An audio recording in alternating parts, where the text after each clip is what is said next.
ਮੇਰੇ ਵੱਲੋਂ ਸਾਰੇ ਕਿਸਾਨ ਵੀਰਾਂ ਨੂੰ ਸਤਿ ਸ੍ਰੀ ਅਕਾਲ ਜੀ।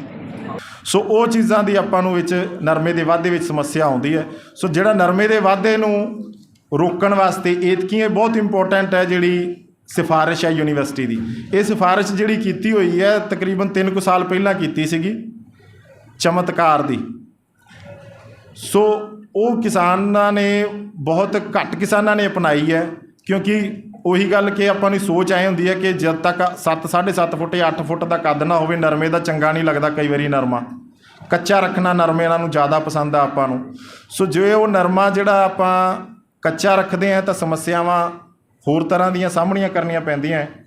ਬਟ ਜਿਹੜੀ ਮੈਂ ਗੱਲ ਕਰ ਰਿਹਾ ਸੀਗਾ ਕਿ ਚਮਤਕਾਰ ਦੀ ਸਿਫਾਰਿਸ਼ ਦੀ, ਉਹ ਇਸ ਵਾਸਤੇ ਕੀਤੀ ਗਈ ਸੀ ਕਿ ਜਿਹੜੀਆਂ ਭਾਰੀਆਂ ਜ਼ਮੀਨਾਂ 'ਚ ਨਰਮਾ ਵਾਧੇ ਦੇ ਵਿੱਚ ਪੈ ਜਾਂਦਾ ਹੈ ਜਾਂ ਕਿਸੇ ਨੇ ਥੋੜ੍ਹਾ ਸੰਘਣਾ ਬੀਜਿਆ ਨਰਮਾ ਵਾਧੇ ਦੇ ਵਿੱਚ ਪੈ ਜਾਂਦਾ ਹੈ, ਸੋ ਉਹਦੇ ਕੱਦ ਨੂੰ ਕਾਬੂ ਆਪਾਂ ਜੇ ਟਾਈਮ ਨਾਲ ਕਰ ਲਈਏ, ਸੋ ਉਹਨੂੰ ਇਹ ਦਿਖਾ ਦਈਏ ਕਿ ਕੱਦ ਰੋਕਣ ਦਾ ਟਾਈਮ ਹੈ, ਉਹ ਆਪਣੇ ਆਪ ਫੁੱਲ ਫਲਾਕੇ ਵਾਲੇ ਪਾਸੇ ਨੂੰ ਭੇਜਣ ਲੱਗ ਜਾਂਦਾ ਹੈ ਆਪਦਾ ਸਾਰਾ ਨਿਊਟ੍ਰੀਸ਼ਨ। ਸੋ ਉਹਦੇ ਨਾਲ ਜਿਹੜਾ ਟਿੰਡੇ ਆ ਜਿਹੜੇ ਉਹ ਜਾਂ ਫੁੱਲ ਫਲਾਕਾ ਉਹ ਝੜਨਾ ਬੰਦ ਹੋ ਜਾਂਦਾ, ਉਹਦੇ ਉੱਤੇ ਟਿਕਿਆ ਰਹਿ ਜਾਂਦਾ। ਸੋ ਉਹਦੇ ਨਾਲ ਜਿਹੜੇ ਹੈ ਟਿੰਡੇ ਅਗੇਤੇ ਅਤੇ ਮੋਟੇ ਤਿਆਰ ਹੁੰਦੇ ਆ ਉਹਦੇ 'ਚ ਨਰਮੇ ਦੇ ਵਿੱਚ। ਸੋ ਇਸ ਕਰਕੇ ਐਤਕੀ ਕਿਉਂ ਇੰਪੋਰਟੈਂਟ ਹੈ ਸਿਫਾਰਿਸ਼? ਪਹਿਲੇ 2-3 ਸਾਲ ਚਲੋ ਆਪਾਂ ਨਹੀਂ ਗੌਰ ਕੀਤਾ ਤਾਂ ਨਾ ਸੀ, ਪਰ ਐਤਕੀ ਆਪਣੇ ਯਾਦ ਹੋਣਾ ਕਿ ਆਪਾਂ ਜਦੋਂ ਕਪਾਹ ਦੇ ਵਿੱਚ ਜਾਂ ਨਰਮੇ ਦੇ ਵਿੱਚ ਸਪਰੇਆਂ ਦਾ ਟਾਈਮ ਹੁੰਦਾ ਸੀਗਾ ਪਹਿਲਾਂ 1990-95 ਦੇ ਦਹਾਕਿਆਂ ਦੇ ਵਿੱਚ, ਸੋ ਉਸ ਟਾਈਮ ਦੇ ਉੱਤੇ ਇਹ ਜ਼ਰੂਰ ਆਪਾਂ ਸੋਚਦੇ ਹੁੰਦੇ ਸੀਗੇ ਕਿ ਇਹਦਾ ਕੱਦ ਜ਼ਿਆਦਾ ਉੱਚਾ ਹੋਏਗਾ ਤਾਂ ਸਪਰੇਆਂ ਇਫੈਕਟਿਵ ਨਹੀਂ ਹੁੰਦੀਆਂ। ਜਿੰਨਾ ਉੱਚਾ ਕੱਦ ਹੋ ਜਾਏਗਾ ਕਪਾਹ ਨੂੰ ਆਪਾਂ ਉੱਤੋਂ ਤੋੜਦੇ ਵੀ ਹੁੰਦੇ ਸੀ। ਨਰਮੇ ਦੇ ਵਿੱਚ ਵੀ ਕਈ ਕਿਸਾਨ ਵੀਰ ਉੱਪਰੋਂ ਮੁੱਛ ਜਾਂਦੇ ਆ ਨਰਮੇ ਨੂੰ। ਸੋ ਉਹ ਵੀ ਢੰਗ ਤਰੀਕਾ ਇੱਕ ਹੈਗਾ ਹੈ, ਪਰ ਉਹਦੇ ਨਾਲੋਂ ਬੈਟਰ ਹੈ ਕਿ ਜੇ ਆਪਾਂ ਇਹਨੂੰ ਸਹੀ ਟਾਈਮ ਦੇ ਉੱਤੇ ਰੋਕ ਕੇ ਅਤੇ ਆਪਾਂ ਇਹਦਾ ਜਿਹੜਾ ਫੁੱਲ ਫਲਾਕੇ ਵਾਲੇ ਪਾਸੇ ਇਹਦਾ ਨਿਊਟ੍ਰੀਸ਼ਨ ਸਾਰਾ ਭੇਜ ਦਈਏ। ਸੋ ਉਹਦੇ ਨਾਲ ਕੱਦ ਜੇ ਇਹਦਾ ਛੋਟਾ ਰਹੇਗਾ ਅਤੇ ਆਪਾਂ ਨੂੰ ਸਪਰੇਆਂ ਜਿਹੜੀ ਮੈਂ ਕਹਿ ਰਿਹਾ ਨਾ ਗੁਲਾਬੀ ਸੁੰਡੀ ਵਾਸਤੇ ਪਹਿਲਾਂ ਆਪਾਂ ਨੂੰ ਤਿਆਰ ਰਹਿਣਾ ਚਾਹੀਦਾ। ਸੋ ਸਪਰੇਆਂ ਕਰਨੀਆਂ ਜਿਹੜੀਆਂ ਉਹ ਸਾਰੀਆਂ ਐਫੀਸ਼ੀਐਂਟ ਹੋਣਗੀਆਂ ਸਪਰੇਆਂ ਉਹਦੇ ਉੱਤੇ। ਸੋ ਉਹਨੂੰ ਮੈਨੇਜ ਕਰਨਾ ਬਹੁਤ ਸੌਖਾ ਹੋ ਜਾਂਦਾ ਹੈ।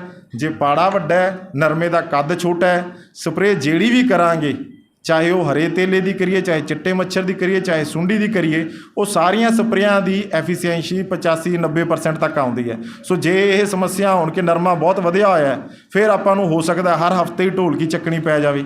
ਸੋ ਇਸ ਕਰਕੇ ਇਹ ਜਿਹੜੀ ਸਿਫਾਰਿਸ਼ ਹੈ ਚਮਤਕਾਰ ਦੀ, ਇਹ ਐਤਕੀ ਆਪਾਂ ਜ਼ਰੂਰ ਖੇਤ ਦੇ ਵਿੱਚ ਉਹਨਾਂ ਖੇਤਾਂ ਵਿੱਚ ਹੀ, ਫਿਰ ਮੈਂ ਉਹੀ ਕਹੂੰਗਾ ਉਹਨਾਂ ਖੇਤਾਂ ਵਿੱਚ ਹੀ ਜਿੱਥੇ ਨਰਮਾ ਵਾਧੇ 'ਚ ਪੈਂਦਾ, ਜੇ ਆਪਾਂ ਨੂੰ ਲੱਗਦਾ ਆਪਣੇ ਖੇਤ ਦੇ ਵਿੱਚ ਆਪਾਂ ਜਿਹੜੀ ਖੁਰਾਕ ਪਾਣੀ ਦਿੰਦੇ ਹਾਂ, ਪਿਛਲੇ ਸਾਲਾਂ ਦੇ ਵਿੱਚ ਵੀ ਆਪਾਂ ਰੋਜ਼ ਦੇਖਦੇ ਹਾਂ ਕਿ ਹਰ ਸਾਲ ਦੇਖਦੇ ਹਾਂ 7 7.5 8 ਫੁੱਟ ਨਰਮਾ ਹੋ ਜਾਂਦਾ।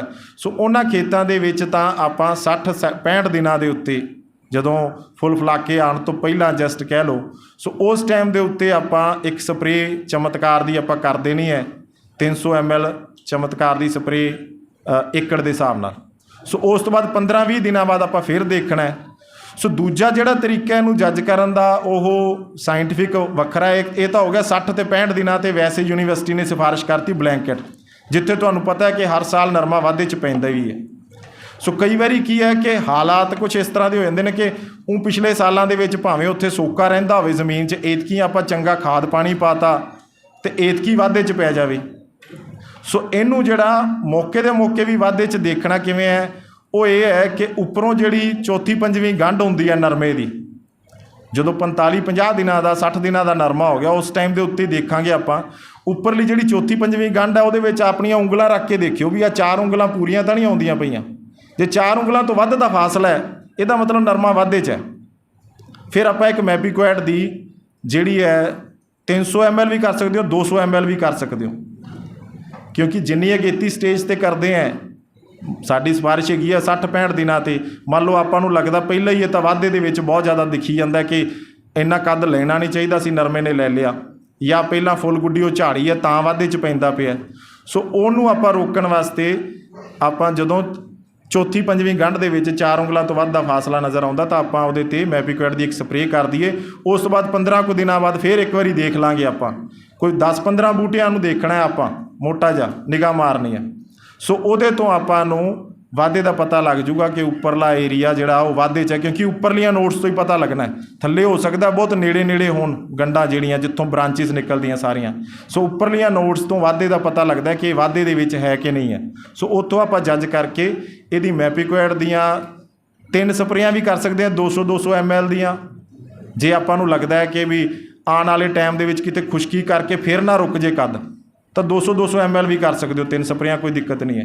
ਅਤੇ ਜੇ ਆਪਾਂ ਨੂੰ ਲੱਗਦਾ ਆਪਣੇ ਖੇਤ ਦੇ ਵਿੱਚ ਪਾਣੀ ਦੀ ਕੋਈ ਸਮੱਸਿਆ ਨਹੀਂ ਹੈ, ਖਾਦ ਦੀ ਕੋਈ ਸਮੱਸਿਆ ਨਹੀਂ ਹੈ, ਫਿਰ 300 ml ਦੀਆਂ 2 ਸਪਰੇਆਂ, ਤਾਂ ਕਿ ਸਪਰੇਆਂ ਦੀ ਗਿਣਤੀ ਨਾ ਵਧੇ। ਜੇ ਆਪਾਂ ਡਰਦੇ ਹਾਂ ਤਾਂ ਫਿਰ ਆਪਾਂ 200 ml ਤੋਂ ਵੀ ਸ਼ੁਰੂ ਕਰ ਸਕਦੇ ਹਾਂ। ਪਰ ਆਪਾਂ ਜੇ ਨਰਮੇ ਨੂੰ ਵਾਧੇ 'ਚ ਲੈ ਗਏ ਤਾਂ ਆਪਾਂ ਨੂੰ ਥੋੜ੍ਹਾ ਜਿਹਾ ਦੂਜੀਆਂ ਸਪਰੇਆਂ 'ਤੇ ਖਰਚਾ ਵੱਧ ਕਰਨਾ ਪੈ ਜੂ। ਇਸ ਕਰਕੇ ਇਸ ਚੀਜ਼ ਨੂੰ ਆਪਾਂ ਧਿਆਨ 'ਚ ਰੱਖਣਾ ਹੈ ਕਿ ਐਤਕੀ ਜਿਹੜਾ ਨਰਮੇ ਦਾ ਕੱਦ ਆਪਾਂ 5.5 ਵੱਧ ਤੋਂ ਵੱਧ 6 ਫੁੱਟ ਹੋਵੇ, ਇਸ ਤੋਂ ਜ਼ਿਆਦਾ ਵਧਣ ਨਹੀਂ ਦੇਣਾ। ਕਿਉਂਕਿ ਜਦੋਂ ਇੱਕ ਵਾਰੀ ਸਪਰੇਅ ਕਰ ਵੀ ਦੇਣੇ ਨਾ ਚਮਤਕਾਰ ਦੀ, ਇੱਦਾਂ ਨਹੀਂ ਵੀ ਉੱਥੇ ਹੀ ਖੜ੍ਹ ਜੂਗਾ। ਇਹ ਨਾ ਸੋਚਿਓ ਵੀ 3-3.5 ਫੁੱਟ ਦਾ ਨਰਮਾ ਹੈ ਤਾਂ ਇੱਥੇ ਹੀ ਰੁਕ ਜਾਣਾ। ਸੋ ਉਸ ਤੋਂ ਬਾਅਦ ਵੀ ਉਹ ਵੱਧਦਾ ਰਹੇਗਾ। ਫਰਕ ਕੀ ਰਹਿੰਦਾ ਹੈ ਕਿ ਜਿਹੜੀਆਂ ਗੰਢ ਤੋਂ ਗੰਢ ਦਾ ਜਿਹੜਾ ਫਾਸਲਾ ਹੈ ਉਹਦਾ ਉਹ ਘੱਟ ਜਾਂਦਾ ਹੈ। ਟਿੰਡੇ ਨੇੜੇ ਨੇੜੇ ਲੱਗਣਗੇ, ਬੂਟਾ ਜਿਹੜਾ ਹੈ ਉਹ ਕੰਪੈਕਟ ਛਤਰੀ ਬਣਾਊਗਾ, ਇੱਕ ਐ ਖਿਲਰਵਾਂ ਵਾਲਾ ਨਹੀਂ ਹੋਊਗਾ। ਟਿੰਡੇ ਉਸੇ ਤਰ੍ਹਾਂ ਲੜੀ 'ਚ ਲੱਗਣਗੇ ਪਰ ਨੇੜੇ ਨੇੜੇ ਲੱਗਣਗੇ। ਜਿਵੇਂ ਦੂਰ ਦੂਰ ਟਿੰਡੇ ਦਿਖਦੇ ਆ ਨਾ ਆਪਾਂ ਨੂੰ ਲੜੀ ਦੇ ਵਿੱਚ, ਉਹ ਨਹੀਂ ਹੋਣਗੇ, ਟਿੰਡੇ ਨੇੜੇ ਹੋ ਜਾਣਗੇ, ਕਿਉਂਕਿ ਉਹਨੇ ਸਾਰੇ ਪਾਸਿਓਂ ਐਕਟ ਕਰਨਾ ਹੈ। ਜਦੋਂ ਆਪਾਂ ਸਿਰਫ ਟੂਸਾ ਤੋੜਦੇ ਹਾਂ, ਉਹ ਕੀ ਹੁੰਦਾ ਕਿ ਕੋਈ ਨਾ ਕੋਈ ਉਹਦੀ ਦੂਜੀ ਮੋਨੋਪੋਡ ਬ੍ਰਾਂਚ ਹੁੰਦੀ ਹੈ ਨਾ, ਉਹ ਵਾਧੇ ਵਾਲੇ ਪਾਸੇ ਨੂੰ ਨਰਮੇ ਨੂੰ ਲੈ ਜਾਂਦੀ ਹੈ। ਉਹਨੇ ਉਸ ਤਰ੍ਹਾਂ ਦਾ ਸਟਰਕਚਰ ਨਹੀਂ ਬਣਾਉਣਾ, ਉਹਨੂੰ ਮੱਧਰਾ ਨਹੀਂ ਕਰਨਾ ਇੱਕ ਤਰ੍ਹਾਂ ਦਾ। ਹਾਂ, ਉੱਪਰ ਨੂੰ ਗਰੋਥ ਜ਼ਰੂਰ ਰੁਕ ਜੂਗੀ, ਪਰ ਸਾਈਡਾਂ ਨੂੰ ਜਿਹੜੀਆਂ ਟਾਹਣੀਆਂ ਜਾਂ ਉਹਦੀ ਕੋਈ ਹੋਰ ਮੋਨੋਪੋਡ ਬ੍ਰਾਂਚ ਹੈ ਜਿਹੜੀ ਵਾਧੇ 'ਚ ਪੈ ਸਕਦੀ ਹੈ, ਫਿਰ ਉਹ ਵੀ ਆਪਾਂ ਨੂੰ ਉਹਦਾ ਵੀ ਟੂਸਾ ਤੋੜਨਾ ਪਏਗਾ। ਸੋ ਉਹ ਚੀਜ਼ਾਂ ਦਾ ਆਪਾਂ ਨੂੰ ਖਿਆਲ ਕਰਨਾ ਪੈਂਦਾ, ਨਹੀਂ ਤਾਂ ਆਪਾਂ ਜਿਹੜੀ ਚਮਤਕਾਰ ਦੀ ਸਪਰੇਅ ਦੱਸੀ ਹੈ ਇਹ ਆਪਾਂ ਕਰਕੇ ਇਹਨੂੰ ਸੈੱਟ ਕਰ ਸਕਦੇ ਹਾਂ।